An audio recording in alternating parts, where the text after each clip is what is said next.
before we begin. There we go. All right, well, we are going to begin our topic today of conferring with students. Before we dive in, let's review where we've been building up to at this point. In our first session, we discovered that Blue Valley students have pretty negative attitudes about reading. They think it's boring, it's difficult, hard, it's slow, it's not for them.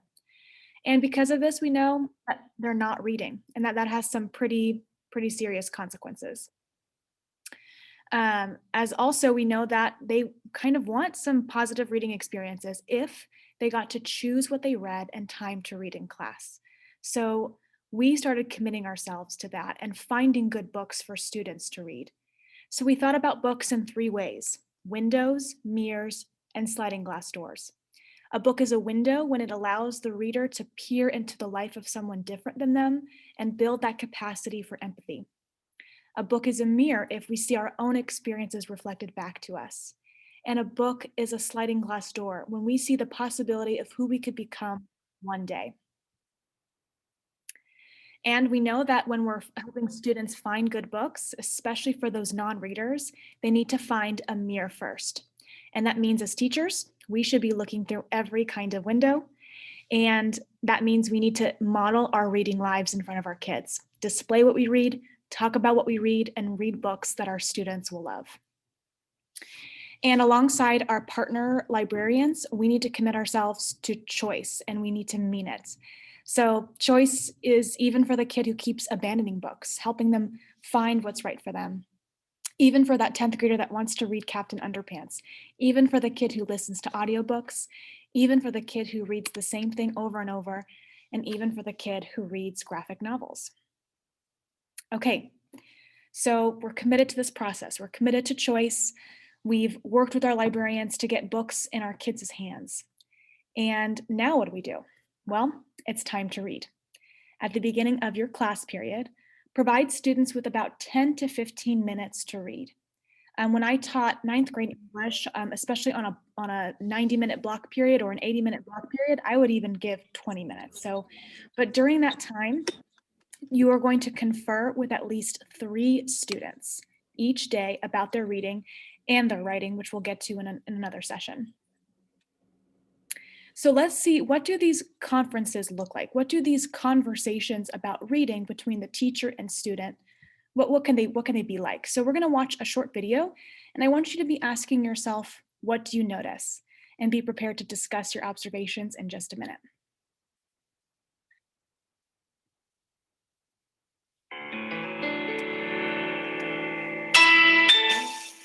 Okay, so tell me about American Sniper. Basically, it's kind of just him talking about his life in the Navy. About all his confirmed kills and about his life at home, how different it is from Iraq and stuff. So is he back in the States now? He's on leave right now after being on a 7-month mission. Yeah. So now he's back for however long until I come home. So you are powering through this. You're reading a lot. Yeah. Is it unusual for you? Do you read a lot? No, when I find a good book, I can read quite a bit. And I'm just looking at this. Does this mean she's talking there? Yep. So it changes whose voice is telling the story? Actually, that's almost more that's her thinking. That's her point of view on this is the situation. And who is she? Taya is Chris's wife. So this is the part where they're back in the States. Yep. And so he tells something and then she tells her point of view, but it's probably not there when he's on a mission. Every now and then it is telling about how she feels about the missions. There was a situation when he was on the phone and he was on an operation someone shot at him and he dropped the phone and started shooting back and she was on the phone. Yeah, and she was still on the phone and heard everything. So I would lose my mind. Yeah, that's pretty much what it said. Oh my gosh. So he drops the phone and she can hear the shooting? Yeah, he thought he hung up, but he didn't. And the phone died after she heard an explosion. No. So yeah, she thought the worst. Yep. And then he called her 2 weeks later and she started bawling on the phone. Yeah. Did he always want to be in the military, this guy? No, he was originally a cowboy. Well, he wanted to be a cowboy. He did everything he could to like become a cowboy. Like he was roping steer and working on a farm and everything like that. He went back and forth until he was about like 18, and then he was in the military until he was like 35. I think that's what he said. Really? Yeah. Is he out now for good? Nope, not yet. He's still in there. He's just only. Okay, one last question. Is he really a sniper? Somebody who kills people? Is he really? Yeah. That's his job. Yeah, that's his job. So there really are those in the military whose job is to go out and just take people out. Yeah, if they're like causing problems, like if they're like, what do you want to say? Like if they're causing like harm to like their platoon and stuff, like yeah, they take them out. But they have to get like confirmation, like they have to radio in to like give like permission to like take them out. What do you think about that? Sure. I meant like as a career choice. Well, I want to be a Marine Scout sniper, so. You do? Yeah. Wow. This is a perfect book for you. Yeah, so I chose it. So there are a lot of really good military books out there that you'd be interested in, but I'm interested in this idea that he doesn't decide who dies. Somebody tells him who he should kill. Exactly. And he has to trust that they have all the right information and he's helping somebody out. Yeah, unless like someone's causing like serious harm, like shooting at him, that's when he can just start returning fire. Without confirmation. Yeah. All right, thank you. Sure. All right. So in just a second, I'm going to break you into some breakout rooms. And I want you to discuss what you noticed. Don't forget to introduce yourselves first, but there's also a few questions that I'm going to direct you to talk about as well. First of all, is this student reading his book? How do you know? Does he understand what he's reading? Is he able to think deeply about what he's reading? And how did that teacher use the reading conference to uncover this information? Don't worry, I'll be broadcasting these questions to you while you're in your breakout rooms, but just start with introducing yourselves and what you noticed in the conference. Yeah, I think he had a genuine interest in the topic. You could definitely tell he was interested in it, was reading, and because he was connecting it to something that he was interested in doing. And I like how she was like pointing to things on the text too, to kind of make sure that he was deeply understanding. He might have also seen the movie. Sometimes I'm like, oh, did he see the movie too? But I think that's helpful to like give kids a starting place with books. And so he seemed pretty knowledgeable about the topic. Allie, I'm glad you brought that up, but was there any specific comments he said that would give you as a teacher a hint that he is truly reading and hasn't just seen the film? Yeah, when he was talking about the different points of view from this is where it's from his wife's point of view. And so you could tell that he was really engaged and he had found a book that he liked. Yeah, because the point of view, that's the structure of the text, right? Very different than any information he would have gleaned from just watching the movie. Yeah, good point. Keep up the great conversation. The real short and more precise questions that she asked that had him do most of all the discussing, so she could really kind of get a feeling of his understanding of the novel. Yeah, you said the exact word I was thinking, which was the probing nature of the questions. And she really did them so naturally that it's kind of a conversational conference, and that went really well. Cares about what I'm reading, and it was like this excitement that elicited from him, that somebody cares about what I'm reading and they're finding that joy in it too. Like, she was really stunned. It was like, what? And so that was kind of it was a cool moment seeing that in that conference. I like that. And it's funny because my perspective is different since I teach high school honors. So my kids like to read and enjoy reading for the most part. And so it's just a different perspective. But it is also interesting, of my 75 students, probably 80% of them are girls. I have very few boys in my honors classes, which is very interesting. And I should probably ask the other two 10th grade honors teachers if they're the same way. But yeah, most of my classes are like between 22 and 29 kids, and majority of them are girls. So that's Awesome. an interesting. I observed the same thing in my classroom, especially at Mhm. like the honors versus on level classes. I think that reading is easier for girls to pick up because of gender stereotyping behavior expectations. Mhm. Like we expect girls to sit and be quiet, right? Yeah. Versus boys are, it's, oh, they're a little bit rowdier, more physical. It's harder for them to slow down and immerse themselves in something in a single task, I guess. This is very stereotypical. This is not true to every individual, but that's just kind of what I think from a young age, that message is said to them. And that is 100% demonstrated in my two children, who are a 10-year-old girl whose favorite pastime is reading and playing dolls, and an 8-year-old boy whose favorite pastime is anything that's related to sports. And he only reads with me at night because that's what we do at bedtime. Yeah. And it's one of those things where it's like, you don't see, I mean, if we're going to go on the stereotypical route, like you really do not see, you see your mom like sitting at the pool reading, like that's your mom's downtime pastime. But like, I would never see my own dad pick up a book and take it to the pool. Like I would pay money for that.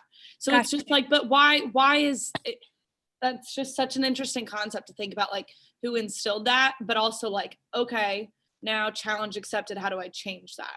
And I think that's tough because if they're not seeing it at home or don't have a male role model doing it, then I can't change that for them because that's not me. One cool thing we have a staff picks of books that they do, and we have a lot of the male staff. But it could feel like they're being quizzed if you've read the book and you start asking about specific parts, but her having not read it, or at least seemingly not having read it, helped to, I'm sure he then wants to tell her about it. Right.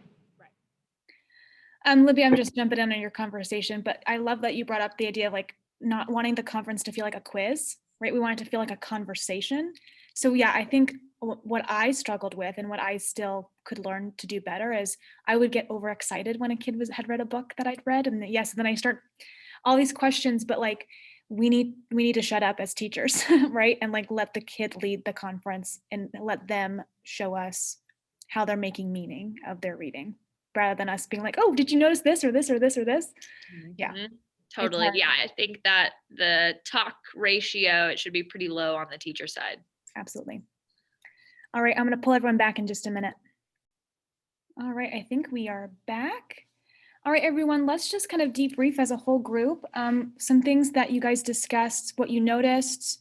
Was the student reading? How did you know? Are they understanding what they read? Let's hear from, let's just say 3 people.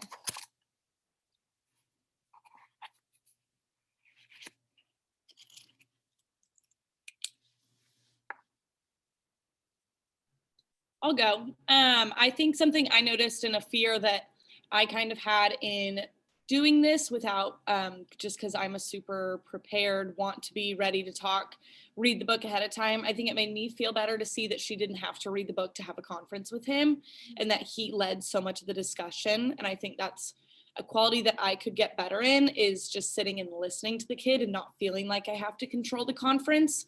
But that listening really could be my best tool in just guiding the conversation. So I think as long as your student is reading, and even if they're not, by listening, you'll figure those things out. Lily, thank you. You're absolutely right. We don't need to read every book that our kids are reading to uncover that they are reading and thinking deeply about their reading. That kind of leads us into the next piece of our conversation. Like, what specifically did you notice that demonstrated that this young man was reading and thinking deeply about what he was reading? Well, we had spoke how, like, Brad had said, like, how the boy was able to show, like, explain empathy for some of the characters. He needed some prompting from his teacher, but, like, we were talking, like, if you are really connecting with the book, if you have emotional feelings about what's happening in the book, so he knows. And sometimes, like, readers just don't realize that they need to verbalize out to show they're reading deeply, but they are. I thought it was great that the teacher was able to pull that information, where he was able to make more of a person. Absolutely. Thank you, Anne. Any other thoughts about that reading conference, takeaways that you observed?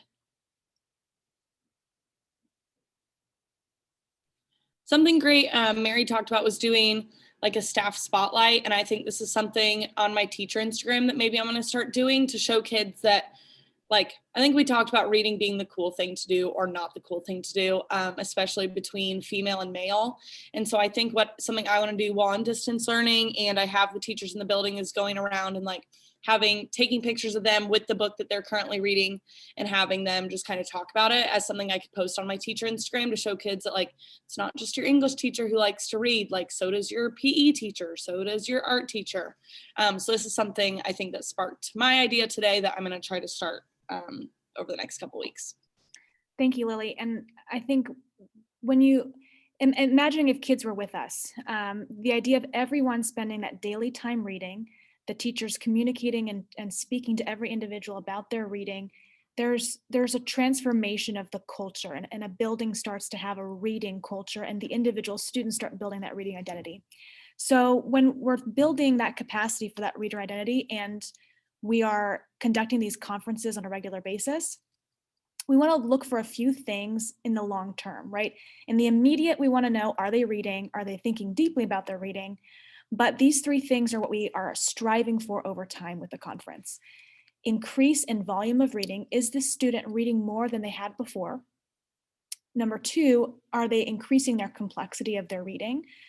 While we want to honor that choice means choice, and we want to help them find that comfort and establish that, by becoming avid readers ourselves, we're able to offer them more opportunities.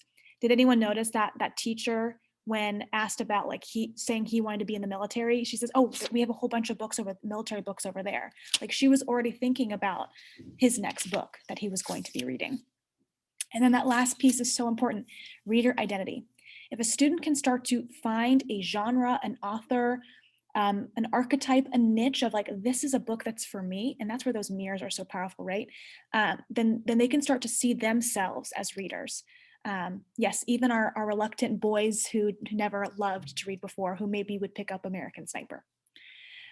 So there's 4 steps to an effective conference, and we're just going to focus on our remaining time on the first piece, asking questions, because we'll focus on the remaining 3 when we talk about thought logs in our next session. This is the writing component of daily reading. But really, we want to ask ourselves questions and then ask them. If you notice in the video, the teacher was taking notes, and I highly recommend when students are back in person, having that handwritten piece, that eye contact piece, rather than typing on a computer is so much more effective. But even virtually, when we talk about how we can conduct conferences via Zoom, we want to be taking some formative data or notes. So I've provided for you, and I'll share in our Google folder resources, an example of what a reading conference graphic organizer might look for you. But really, I just include the day that I met with them, their name, observations on their notes on progress, and their next steps. I would never in my notes write down, oh, this happened in the book. I would write down, this student is developing empathy for characters. This student understands and recognizes point of view. This student is on page blank. So I'm focusing more on the skills and those 3 things: increasing reading complexity, volume, and reader identity. So if we ask ourselves, do they understand what they've read? Ask them, what are you reading today? Tell me what's going on in your book right now. If we ask ourselves, can they explain who the characters are and what makes them tick, or how they change over time? Ask them, tell me about your main character. Who are they? What problem are they facing? Ask yourself, can this student make a prediction? Ask them, what do you think is going to happen next? Can your student identify themes in literature or big ideas in nonfiction? Ask them, what big ideas are developing? What lessons are the characters learning? What conflicts arise and how are they resolved? Ask yourself, are they forming a reader identity? Ask them, why do you like or dislike this book? And if they're disliking a book, it's time to abandon it and find something better. Ask them, what are they reading next? How's reading at home going? What page are you on? Those things are going to give you an indication of whether students are reading. And when we talk about our daily practices, we'll talk about number of minutes and why. But overall, I hope that when you watch that example conference, you saw that really these are conversations and an opportunity to keep your pulse on student reading, foster their reading identities, help them find good books, and build teacher-student trust. there was a relationship forming in that conference beyond just that book, right? She got to know what he aspires to be one day. She got to know that kid for who they are beyond just their letter grade in the class. So as teachers, we're going to have these 2 daily practices. We're going to add onto our daily practices in our next session, but these are the 2 we have right now.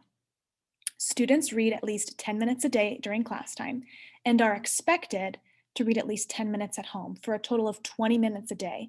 And I've, in the speaker notes, as well as this hyperlink in these slides, I've provided access to the research that supports why 20 minutes minimum a day is significantly important based on some research from Scholastic. Now, in my course, when I was implementing these practices, I would not assign any other homework. The only homework that students had was the 10 minutes a day at home, outside of class time. And then your second daily practice is that teachers confer with at least 3 students during reading time every day. Every day, at least 3 kids.